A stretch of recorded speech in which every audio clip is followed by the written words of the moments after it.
Kenny. Hi everyone, let's talk about Game of Thrones Season 7, Episode 3, The Queen's Justice. I'm here! He's here! I know, no more Kenny. It's time for the real Game of Thrones talk. This is really not. So Kenny couldn't make it this week, but he should be back next week. So, you know, Americ and I are back doing reviews like we were doing last season. Yes, what? Let's do it. Let's start with the Citadel. Oh, God. Where Jorah, after suffering immensely, it actually kind of paid off, right? It did. He is cured, and Sam got you should be proud, son. You did a good job. Actually, you did something that most people can't do, so yay. I love how they're asking Sam, it's like, how did you do it? I read the instructions. I read the instructions. Which is basically Sandrine's answer to after she's built any IKEA furniture. It's like, I just read the instructions. Like, that's literally what happened. But I have to say, it was such a sweet moment at the end when Jorah and Sam are like shaking hands. Yes. And you have to understand, Jorah had not touched another human being for a really long time. For a very long time. And Sam just, I was like, that was a good scene. Yeah. What does he get for, you know, doing such a great deed? Now he gets to do a bunch of copying.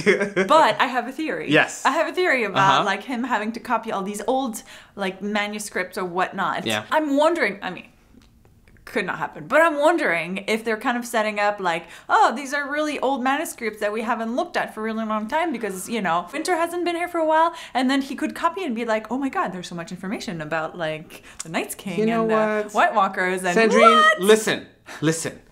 I'm not gonna start this video by agreeing with your very reasonable theory, alright? This is not how this video is gonna go. But I agree with your very reasonable theory. Right? Yes, it makes a lot of sense. God damn it, you're right. It might not, but it would be cool if it was like... Yeah, I mean, honestly, like, how many episodes do we have? Exactly. We're not gonna have him, like, copying for 3 episodes on end and not give him something out of this. No. A lot of stuff is coming out of it. Moving on to Winterfell, and Sansa is doing such a good job of like managing things. Yes. And she's very detail oriented. You know, she noticed like the armor, the chest plates. It's interesting because she has a very specific style, like that I haven't seen anyone else as leaders have. Everybody's always about intrigue and honor, but she's just like, we need to feed people. Yeah. This is the important Thinking thing. ahead. Yes. Yes, I like it. Interesting though that she has Littlefinger counseling her. Yep. Which I'm like, should you have Littlefinger counseling you? Hold on though. That speech. Yeah. The Littlefinger speech. I'm not saying it's chaos as a ladder level, but it is so close. He's basically giving her the instructions on how to be him. Yes. That's basically what he's doing. Littlefinger pretty much explained to us how he works. Exactly. He thinks of every single thing that could ever happen, whether it's positive, negative, you could be the best person for me, you could betray me, like anything. He's like Three-Eyed Raven, but in a bad way. In a sort of like a human way. Yeah. And I honestly love the simplicity of his approach, how it demonstrates his level of cunning and intelligence. And he's just literally telling her, it's like, this is how you need to see the world. This is how you need to approach the world. And I love that he's doing that, but it also makes me worry. It makes me worry quite a bit because it's like, that's it. He gave us the secret. He gave us the secret. He's gonna die. That's what I'm afraid. Oh. It's like, seriously. He told her he loved her and he gave away his secret. What else? But of course, the big event at Winterfell is the arrival of Bran and Mira. She's still alive. Sansa was really emotional about that reunion. But he wasn't. He has definitely evolved since the last time we saw him at the wall. Yeah, but you have to understand also, he's seen the reunion before. Right. Well, okay. He's still saying that he knows everything that has happened, that is happening, but also he's saying that he doesn't control it really well yet. So we don't know how much he's seen. But he knew. Yeah, it seems to me that he's seen things that we don't know he has seen yet, which is when he was. It wasn't clear if he actually sees the future or if he just sees everything that's currently happening. That's what I wasn't clear. I think he definitely sees the past. Like that we can agree with, right? He sees the present. So that's why he could see the Night's King walking with his army. Yeah, but I'm just taking him at his word, right? He says but he didn't say future. He did. He said everything that ever was and ever will. I don't think he said that. I think he said... Do we need to pull that episode? Yeah, we might have to. All right, we'll come back to you guys later on this, but I'm sure I'm right.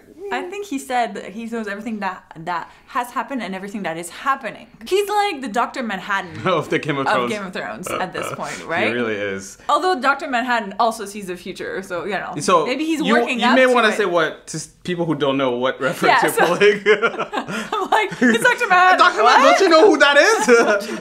Yeah, Dr. Manhattan is a character in the comic book Watchmen. Yeah, exactly. And he can see everything. See the future. Future, past, present. He sees it all. All at once, all the time. The conversation between her and Bran was so messed up. Because, I mean, Bran, you're the three-eyed raven, but your sense of tact is just ridiculously off. Because what are you going to talk about with your sister that you haven't seen in years at this point?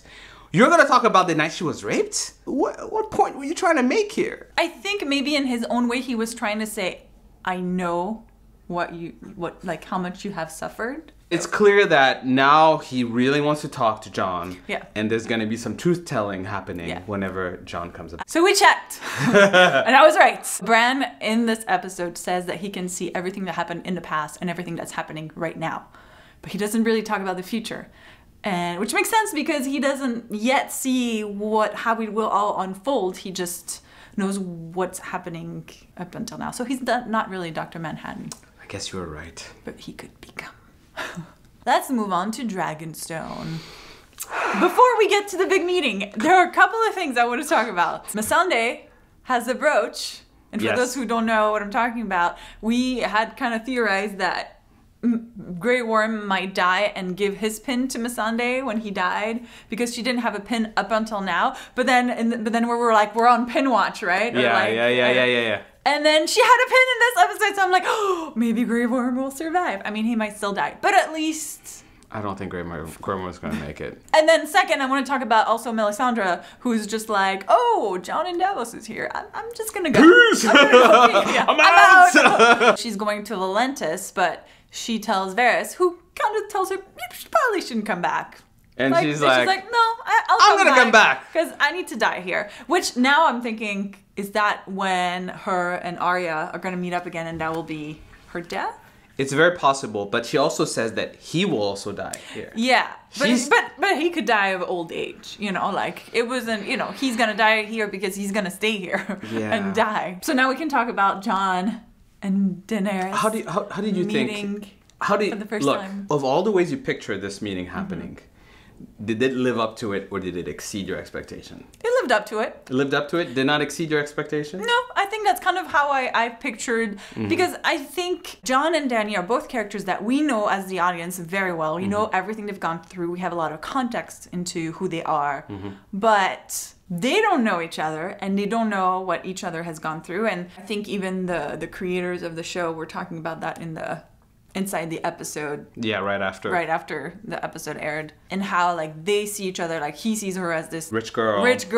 Just riding on her name. On her name. Yeah. And then she sees him as this bastard who took over power in the North that is like taking over part of what's hers. And also they have different wants. And you know, to be fair, of course we agree with Jon more because we're like, yeah, kind of like the Night's King is kind of badass. But it's realistic. She's like, her reaction is extremely realistic. Hence why I said it didn't exceed because I was like, that's how I expected it to go. It's not a bad thing because I'm just like, this is fantastic. It makes sense. For me, there were two meetings. For me, there was like the first one that everyone was expecting, the number one thing that happened, and I agree, it did live up to the expectations. But the second meeting, where they met upon the cliff, looking up at the dragons, and then when she said you can mine the dragon glass. That meeting for me, you have to understand they were closer, like physically closer. There wasn't guards behind them. There wasn't anybody. It was just two rulers together, sort of like contemplating. Also trying to understand each other. Yeah, but also contemplating at the task at hand that they have to face. And I felt in that moment,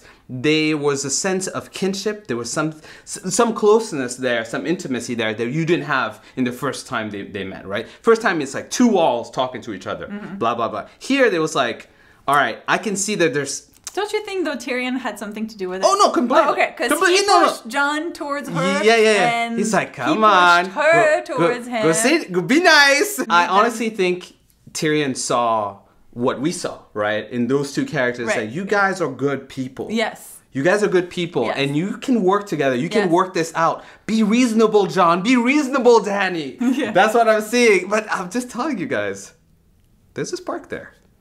I'm gonna call it. There's a spark.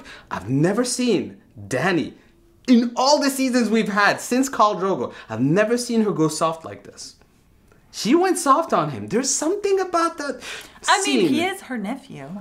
I'm just saying she The doesn't know blood, that. yeah, but maybe there's something in the blood, you know? Maybe I'm just saying, there's a softness there that I hadn't seen before, and I'm telling you guys, something's gonna happen. I want to also finally talk about what she wants to do with Euron. Because her plan is like, she's gonna bring Drogon, she's gonna bring Rhaegal and Viserion, and they're gonna be like burning down the ships and... Burning down the house. Burning down the house, and they'll be done with it. And she says, what can anyone do to them? And I'm like, ooh.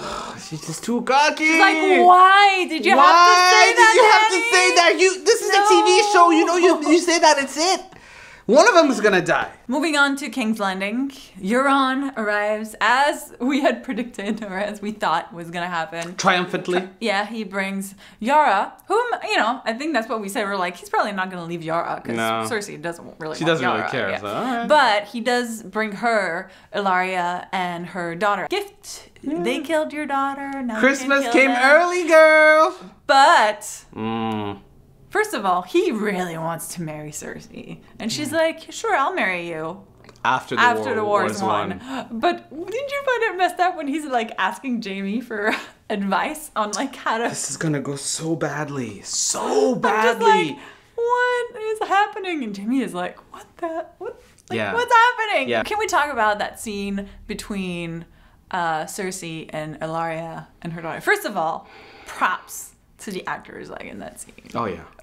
It For was sure. Very Oh, emotional yeah. on all sides. I don't know if you notice that moment where Cersei asked her, why did you do that? There was something a little less cold about Cersei. Yeah. Like it was almost like... Vulnerability. Yes. There was this moment of vulnerability. Like she really wanted to know. Yeah. Like she doesn't understand why did you hurt me so bad? Why? You could tell how much it's still affecting her. Yeah. And usually she tries to cover it up, but that came out. It was so like real. I do have to say, like the way she decided to handle this, where basically she's like, I'm gonna give you the same thing you gave me, Worse. except I'm just gonna extend it. Yes. I'm just gonna just torture you even more because I'm going to have her die in front of you, and you will see her rotting in front of you, and you will never be able to unsee it. You can't close your eyes, you can't look away, you can't unsmell she can't it. close her eyes, but You have to. You have to look at something. So I don't know. It was like messed up at a lot of different levels. I didn't know it was gonna go down that route, but powerful scene. The Queen's Justice. Really, the title of the episode was in that moment. It's definitely Cersei's. Last thing in King's Landing is the Iron Bank is coming, and he's like, "Yo, Where my money at? my money at?" Where my money at? That's pretty much what the Iron Bank is saying. Yeah. And Cersei's like, I got you. I got you, fam. I was wondering, like, when she said, oh, you know, you stay in a fortnight, you will have your money. I'm like, how the hell? where are you gonna get that? I was like, when I saw them in Highgarden, I'm like, oh yes, that's, of course, that's how silly of us. Yeah. Speaking of, we're moving to Casterly Rock. Which is where everything in this episode, everything changes. Because this whole time we're thinking, we've got this. Dany's got this. We're smarter than Cersei. Oh. No. Actually, Jaime's in charge of the army, and I think he's the one who, probably maybe with Cersei, but he's the one who was like, I don't care about Casterly Rock. They can have it. Yeah, he knew, because he knows Tyrion. I think he understands he played him. Tyrion He played better. Tyrion. Yeah, absolutely. Not only did they let them take Casterly Rock, but they sent Euron with his ship, which they didn't see coming either. So it's like, wow, they're not doing well at all. Euron ships are really good though. Yeah. Like that's like, you know, just come in and swoop to tear shit up. But I have to say though, I'm telling you now that our friend Grey Worm is surrounded, and they don't even have food. They don't even have food. No. They removed the food. Oh, that's true. They removed everything. They're like, what? Which By the way, isn't it kind of messed up that they left some guards? They're like, you guys can die. Yeah, you can guard it. That's pretty much how it went down. Like, seriously, it's terrible. Were those the rejects, like the people they didn't really like? You're like let's put them. That was the B team. That was the B team. It was a red shirt team. And it all culminated in Highgarden. The Queen of Thorn. Went out like a badass. Yeah, like a badass. She was still like... Even as she died. Is this poison? Is it gonna hurt? All right, drink. By the way, I killed your son. Just let Cersei know. Peace! If I was Jaime, though. If I was Jaime, yeah, I thought he was gonna take her and throw her off the roof. I was like, there's still time for her to die and like, suffer. He can still suffer. You know? I mean, not that I wanted him to, but... In the synopsis, they say Jaime learned from his mistakes. And I think there was obviously the whole, like, Casterly Rock. That was my first mistake a long time ago. But in this particular case... Well, he learned from Robb. Yeah, he learned from Robb. But is he learning from his mistakes this time around, right? Because we're all thinking, okay... maybe he's the one who's gonna kill Cersei. No, that's not gonna happen. I think, and I've always said that I think he loves Cersei too much. Yeah. And I think this scene really kind of showed that he's kind of in it till the end. But there's a kindness in him. Of course, but it's overshadowed by his love for Cersei, so she can push him to do bad things. Yeah. Because he loves her so much. If she was gone, he'd be a lot better. The Queen of Thorns did say she'll be the end of you. And I do think that if Jaime dies, it will be as a result of his love for Cersei. Because he will never abandon her. Like, he will stay till the end. But we're curious to hear what you thought of this episode. What did you think of the big Jon and Dany meetup and the rest of the episode? Just comment below. Let us know. Yeah. We're also going to have a breakdown of the trailer for the next episode, so make sure to check that out if you haven't yet. We'll put the link in the description. Don't forget to subscribe so you don't miss any of our upcoming Game of Thrones videos. Thank you guys so much for watching, and we'll see you soon. Bye.